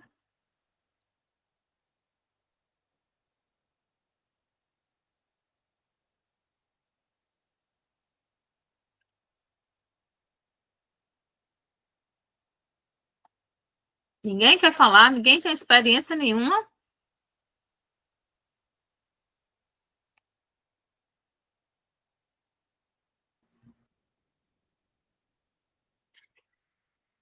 O povo está silenciado. O pessoal está tímido para falar. Sim. Mas seria legal, gente, se vocês tivessem essa, assim, como é que vocês analisam, né, a percepção de vocês, tudo isso que a nos vem falando, mas falo hoje na aula, na verdade. Mas, principalmente, uma coisa que me chamou a atenção foi essa questão da nossa dieta, né, como ela está pobre, porque se eu, uma coisa que me chama muita atenção na nossa dieta é, por exemplo, quando você está viajando, você vai para um hotel. Se você estiver num hotel no norte do país, na Amazonas, depois estiver no hotel no centro-oeste, depois estiver lá no sul, você vai acabar com, assim, tem uma coisa ou outra que é regional, mas no fundo você vai comer sempre a mesma coisa: pão, bolo, ovo, salsicha e mas basicamente isso. Se você está aqui no Nordeste, você vai ter um cuscuz, Se você está no norte, você vai ter uma tapioca, e se você estiver no sul, você vai ter, sei lá, um outro pão que eles têm lá, uma coisa assim. Mas é muito padronizado o que a gente come. Né? Assim, a nossa alimentação, o quanto nossa alimentação está tão padronizada. Então, não sei se vocês também sentem isso, né? Assim, dessa padronização da alimentação, o que vocês pensam, como é que tá a alimentação de vocês. Ou então a gente vai comer num restaurante e fala assim, salada, e aí a salada é sempre a mesma coisa, sempre tomate, alface, normalmente é isso, né? Eu acho interessante quando eles falam assim, não, é um mix de folha, aí eu faço questão de perguntar, mas que folhas são? Aí normalmente é uma alface lisa, uma alface americana e uma alface roxa. É tudo alface. Mas eles chamam disso de mix de folhas, né? E um tomate. Só que a nossa alimentação, né? O que a gente tem de produção na natureza é imensa, a diversidade. Mas a indústria padronizou muito alguns alimentos, e aí a gente só come isso. Só come isso. E a gente, enquanto agricultor familiar, eu me enquadro nisso, né? Porque também venho do campo, meus pais vivem no campo, e terminam no campo e outros na cidade. A gente tem esse privilégio, principalmente através desses quintais que a gente tem, né? Dos canteiros, a gente ter uma alimentação extremamente diversificada. E isso eu acho lindíssimo, essa possibilidade que a gente tem, né, de ter uma alimentação que, no geral, a população não tem. E isso faz toda uma diferença na nossa saúde, porque se a gente for pensar os dados, né, Chanuza, eu acho que é 2030 que metade da população brasileira vai estar obesa. Esses dados são super assustadores. Na verdade, as crianças já estão acima do peso e nós vamos ter, eu acho que metade da população obesa. Então, isso é muito por essa padronização da alimentação, né? Da alimentação mundial. E aí, eu vou mandar esse quadro, eu vou mandar essa foto, vou anotar aqui uma foto para vocês que é bem assustadora, que são as empresas que mandam na alimentação mundial. Aí a gente pensa assim, nossa, alimentação mundial, são 193 ou 195 países, né? Então você imagina assim, cara, deve ser assim, 1 milhão de empresas. Não, são 10 empresas que mandam na alimentação no mundo. É um quadro assim. Aí você fala, não, mas eu não como só de 10 empresas, o meu leite é da Nestlé, mas o meu iogurte é de outra empresa. Aí quando você vê essa foto, eu vou botar para vocês lá no grupo. Na verdade, assim, a Nestlé ela tem um monte de empresinhas. E aí a gente acha que está comendo produtos de outras empresas, mas na verdade não é isso. São 10 empresas que mandam na alimentação do planeta. Quase 8 bilhões, a gente passou de 8 bilhões de pessoas no planeta, acho que já, né? Senão a gente está encostando nisso aí. Então, assim, 8 bilhões de pessoas no planeta, elas estão se alimentando com o que dita 10 empresas. Isso é uma loucura. Assim, é muito insano isso. E essas 10 empresas, elas estão pensando em ganhar dinheiro. Então, elas não vão estar preocupadas, por exemplo, com punks, que a gente vai explicar na próxima aula. Elas não estão preocupadas, assim, Estou falando o nome das pessoas que estão aqui, para ver se elas se animem a falar com a gente. Com o que a Andressa, com o que a Regina, ou com o que o Alessandro vai comer. Elas querem, assim, porque elas vão fazer uma agroindústria para produzir esses alimentos, para distribuir no planeta inteiro, né? Porque se você, por exemplo, a Coca-Cola, você vai tomar Coca-Cola do Brasil o único lugar que não toma Coca-Cola é na Bolívia. O único lugar do planeta que eu sei que não toma Coca-Cola é na Bolívia, porque eles têm uma lei de não deixar entrar Coca-Cola. Eles têm um refrigerante que é produzido lá, nacional. Mas, assim, então, essas pessoas, elas não vão considerar essas regionalidades. Né? É um alimento que tem lá, que vai ter em Botirama, um alimento que vai ter em Bom Jesus da Lapa, porque isso inviabiliza o processo deles. Né? Então, eles vão ter, assim, a Nestlé, ela vai ter 20 fábricas no Brasil, por exemplo, mas ela vai entregar produto nas quase 6 mil cidades que nós temos. Então, imagina se ela vai pensar nisso. Ela não vai pensar nisso. Então, ela vai fazer um alimento extremamente padronizado. E a gente vai comer. Então, é isso. São 10 empresas alimentando, mandando e pensando na alimentação de 8 milhões de pessoas. Aí tem um podcast, vou anotar também, porque eu falei para outro grupo que eu ia mandar esse podcast que eu esqueci. Eu esqueço muitas coisas. É um podcast chamado Prato Cheio, que tem várias histórias. Eu vou escolher uns episódios muito massa para vocês assistirem. E aí, por exemplo, vai falar disso, da substituição do nosso café da manhã, que sempre foi um café da manhã cheio de fruta, cheio de uma coisa, cheio de outra, pelo o cereal com o leitinho da caixinha.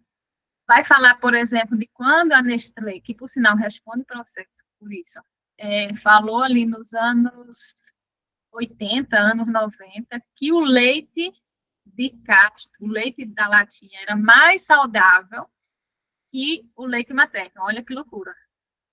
Então, a gente já viveu isso. A gente já viveu um processo onde dizia que o leite materno, o leite da caixinha era mais saudável. O leite da caixinha não, o leite em pó. E por que a Nestlé recuou? Porque muitos lugares não tinha saneamento básico. Então, a água era contaminada. E muitas crianças começaram a morrer. Então, a Nestlé, até hoje, ela responde a processos, que eu não sei quando vai terminar de responder, por induzir, né, a morte de muitas crianças, porque ela sabia que o Brasil não era um país com saneamento. E não é só no Brasil, na verdade, essa história roda o mundo todo. Então, tem todas essas indústrias Ai, a Daiane chegou aqui com a mãozinha levantada. Espero que ela abra a porta para os demais. Já vou terminar, viu, Daiane? Então, e aí pode ficar parecendo assim, né, que user, que é nutricionista.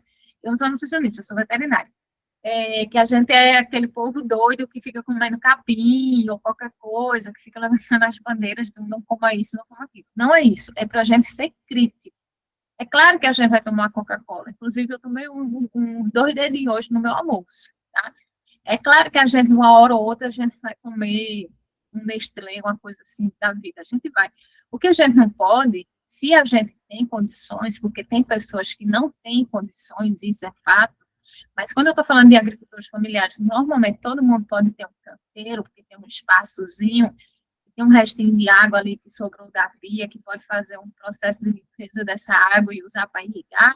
A gente ter esse olhar crítico de não deixar que a nossa alimentação e a alimentação da nossa família, ela venha única e exclusivamente das indústrias.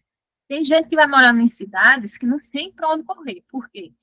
Não tem feira perto, o dinheiro não dá, o ultraprocessado é mais barato do que a fruta e a verdura, então tem uma categoria de pessoas que elas estão fadadas a comerem produtos ultraprocessados. Mas nós, que somos agricultores familiares, que temos um quintal, que podemos plantar inúmeras, um tomate, um pimentão, a gente só tem a galinha, né, que estava falando, a gente tem o ovo caipira, a gente tem várias coisas, a gente olhar isso pela perspectiva da saúde da nossa família, pela perspectiva de que eu vou estar trabalhando para não entrar, né, nessa estatística e em 2000, eu acho que não é em 2030, não, acho que é 2025, metade da população brasileira vai estar obesa. Por quê? Come basicamente açúcar, sal, gordura e trigo. E quase tudo é isso. É biscoito, é isso, é pão, é isso. Tudo que você vai pensar na vida vem com isso. Então, era um pouco isso, né? Para a gente, enquanto agricultores familiares, que temos o nosso espaço, que podemos fazer que somos privilegiados, tá? Nesse sentido, nós somos extremamente privilegiados. Xenusa mora no apartamento, mas ela é meio uma selva, né? Porque o espaço da casa dela, que dá para botar o pé, ela tem uma planta. Então, assim, às vezes eu fico penalizada com ela, que eu falo assim, coitada, doida por um canteiro, mas eu não botava um pé de coentro mais. Então, nós que temos esses espaços, a gente ter atenção a isso, né? Quanto isso é importante para a nossa saúde, e a gente ficar de olho nessa alimentação padronizada que 10 empresas estão nos fornecendo. Daiane, você levantou a mão e a Daiane, né? Pode falar, querida. Boa noite.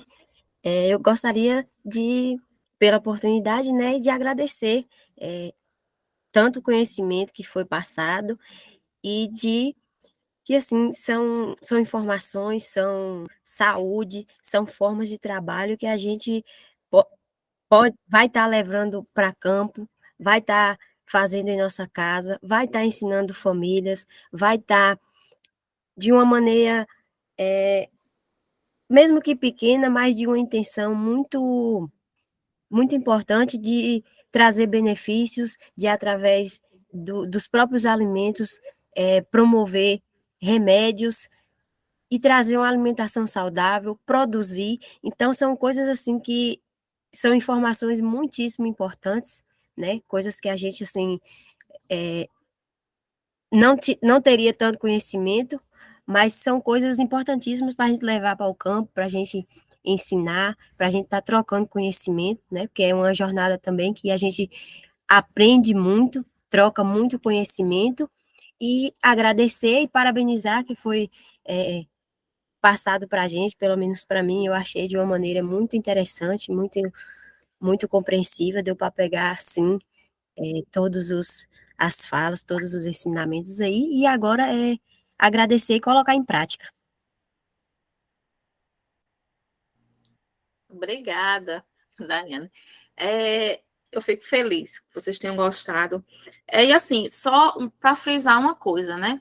Que a Simone falou, que aí eu me lembrei, que você falou, Simone, da questão quando vai tá em algum hotel, tá viajando, sempre as mesmas coisas, né? E as frutas também, você já notou? Que são 3 frutas só que essa vida? É a melancia, é o mamão e o melão. Melancia, mamão e melão. Como parece que no Brasil todo só tem melancia, mamão e melão. Cadê as outras frutas? Né? Então, esse é um ponto que eu chamo a atenção. E outra coisa, gente, aí as pessoas também não são obrigadas a gostar de tudo. Né? Eu tenho lá o Insta, e aí eu posto muita coisa lá de fruta, de verdura, aí eu coloco lá sempre assim, e quem gosta, digamos, de melancia? Aí sempre tem uma pessoa, eu não gosto disso, eu não gosto daquilo, eu digo, mas justamente isso, gente, a gente também não é terror, a gente não é obrigado a comer tudo. Só que às vezes a gente não gosta de comer aquele alimento daquela forma. A gente também tem que aprender, dentro dessa questão, né, de aumentar essa diversidade alimentar, da gente saber aumentar também as possibilidades de estar ingerindo aquele alimento. Exemplo, minha filha, ela não gosta de comer mamão. Se eu der um mamão, ela não come. Mas quando eu faço um suco de mamão com acerola, ela toma de se acabar. Entendeu? Então, ela não gosta de comer a banana.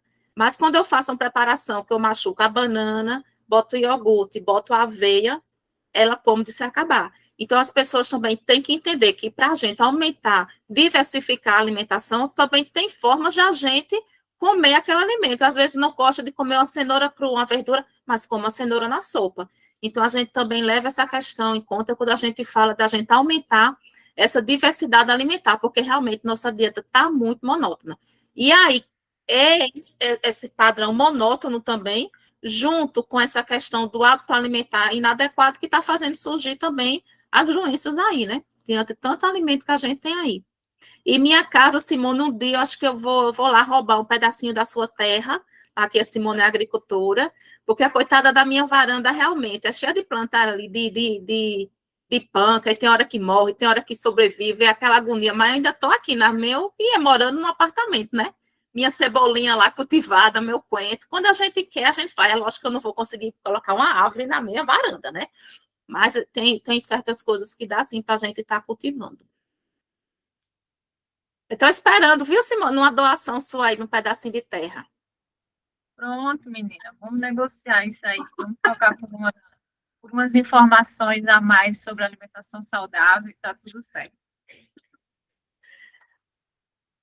Gente, um último recado que eu queria deixar com vocês aqui, assim, ó, que todo mundo tem assinado a ata, por quê? Porque a gente só tem hoje para assinar a ata. A gente tem até, quando encerrar a aula, a gente tem 30 minutos a mais que a gente consegue assinar. Então, quem não conseguiu pegar a ata aqui no chat, mensagens, manda uma mensagenzinha no grupo que eu mando a ata direto para lá, tá bom? Porque essa ata é a ata que confirma a presença de vocês.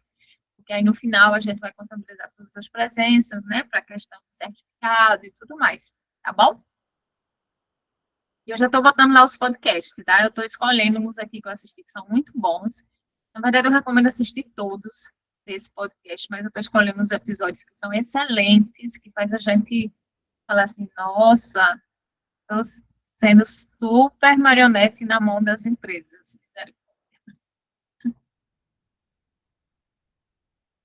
Seu áudio está fechado, Xanusa. Eu sei qual é essa imagem que você está falando. E tem lá as empresas. Eu já Inclusive, você sabe qual é a indústria que a Nestlé comprou agora, recentemente? Por último? Cacau Show. Cacau Show agora já é da Nestlé. Então, assim, já tem ovos. Eu vi o rapaz fazendo a propaganda. Eu não vi na loja, né? Mas eu vi o rapaz já fazendo a propaganda do ovo Prestígio. O ovo da charge, entendeu? O ovo. Então, a Cacau Show agora é Nestlé. A Nestlé, a Cacau Show pertence à Nestlé. Tá difícil, viu? Comanda tudo. Essa questão. Eu vou colocar um episódio para vocês que chama Moça da Lata, que é da Nestlé, a Nestlé é muito complexa. O que a Nestlé fez? Se você for pesquisar os doces brasileiros hoje, tudo leva leite condensado. Assim, é difícil você achar um doce no Brasil, uma receita que não leva leite condensado. Nesse podcast vai falar toda a história disso. Eu fiquei assim, de queixo, né, caído, arrastando no chão. A Nestlé, nos anos, não lembro quanto, 60, 70, ela incentivava as donas de casa a escreverem cartinhas para a Nestlé, contando as suas aventuras na cozinha. Então, as mulheres mandavam as cartas com as suas receitas. E a mulher que mandava aquela carta com receita, ela recebia um presentinho da Nestlé. A Nestlé se apossou dessas informações e criou receita. E aí, a partir daí, começou a fazer o quê? Eu mandava lá uma receita de um doce exclusivo da minha família, de milhares de anos. A Nestlé recebia e falava assim, então, a partir de hoje, você começa a fazer com esse produto, troca esse por esse. E aí, criou uma cultura no país que todo e qualquer doce brasileiro vai ter um leite condensado, gente. Então, assim, a gente perdeu a essência do doce brasileiro, das receitas que a gente tinha ali no início do século passado, por exemplo, porque nos anos 60 a Nestlé fez toda essa campanha. Eu vou colocar esse podcast. Ele é muito assim, nossa, que fofoca. Vale muito a pena estudar para ter noção de como as empresas, elas realmente tomam isso da gente. Por exemplo, a gente tem hoje uma cultura do veganismo, as pessoas que não comem carne e tudo mais. As grandes empresas já estão produzindo as carnes sintéticas, né? Você vai ver, por exemplo, porque aqui, só o pessoal que tem acesso, por exemplo, a um Carrefour, é que pode uma hora prestar atenção. O Carrefour, ele já é uma marca também. Então, essas coisas integral, saudáveis, orgânicos e tudo mais, essas empresas estão assim, ó, tomando para elas, né? Tomando mesmo, porque a gente fica, não reivindica, não valoriza. É isso. Falei um montão hoje. Muito bem.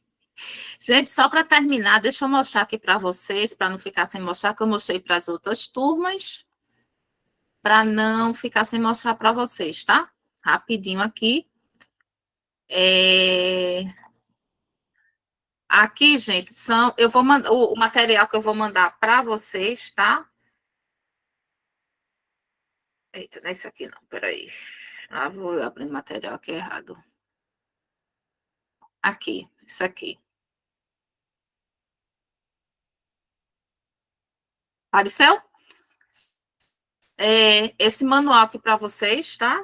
Do Ministério do Meio Ambiente. Não se assustem, são 908 páginas, mas aí, lógico, é para quem tiver interesse de ver, tá? É o manual que ele fala sobre biodiversidade brasileira, sabores e aromas, que ele traz várias receitas, por isso que é grande, desse jeito.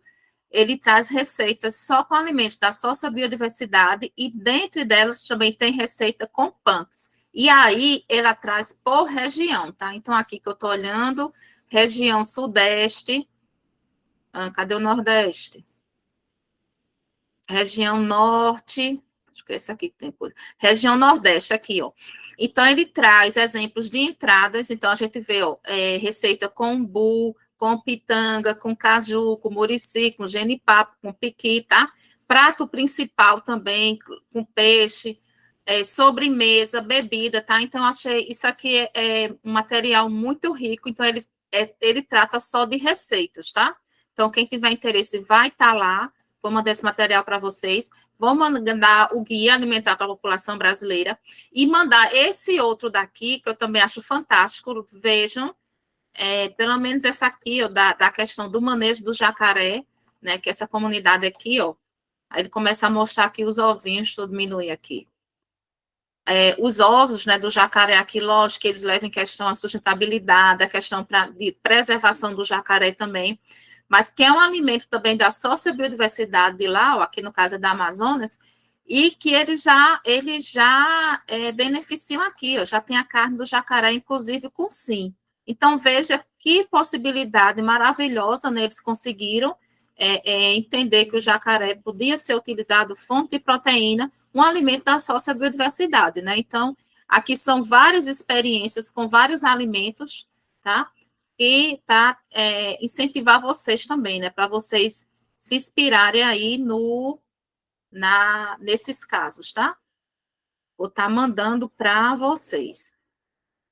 Era só para mostrar, e vou mandar outros materiais, e vou mandar o material também para vocês, que foi em relação à nossa aula inicial, né? Aquele que a gente falou de segurança alimentar, soberania alimentar, que não está computando, né, como módulo do curso, era mais a questão informativa mesmo, para vocês terem esse conhecimento inicial. Então, eu vou mandar também, novamente, eu mandei no grupo grande, mas eu sei que muita gente não estava inscrito ainda, não estava com grupo específico, então eu vou reenviar todo o material.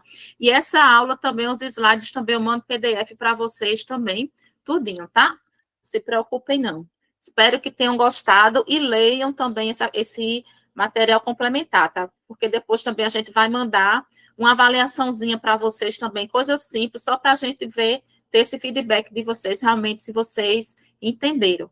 E aí, qualquer dúvida, qualquer sugestão também, podem estar falando no grupo também, que a gente acata, certo? Que a gente não está para impor, né? A gente está aqui para estar trocando esse conhecimento também. É isso, gente, o que eu tinha. Deixa eu tirar o print, tá? Que eu tiro o print sempre aqui. Peço para quem puder e quiser ligar a máquina, para a gente ligar a máquina, olha, ligar a câmera. A nutricionista hoje está doida, tocando as palavras. Ah, Jesus! Tá fechado seu áudio, Simone. Eu estou dizendo que você começou com um MST e está terminando com máquina. Não, MST, eu sabia que uma hora eu ia trocar, foi mal. É MTS. Ah, Xenusa, sei não, viu? Deixa eu tirar um print aqui. Peraí que a Fernanda está ajeitando o cabelo. Tá. Eu Agora tiro sim. vários, aí depois eu vejo qual fica melhor e eu boto lá no grupo. E aí eu boto no meu lixo. Peraí, sorriam.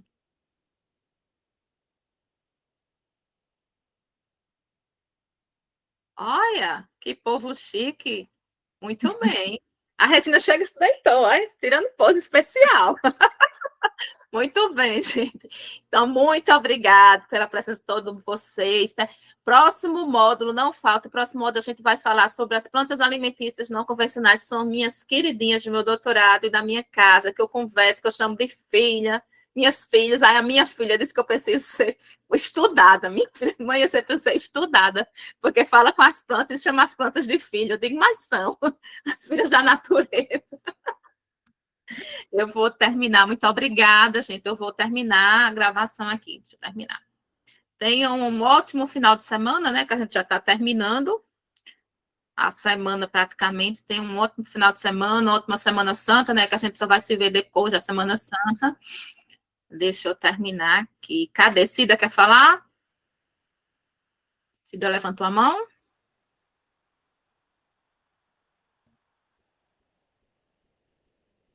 Acho que deve ter sido engano.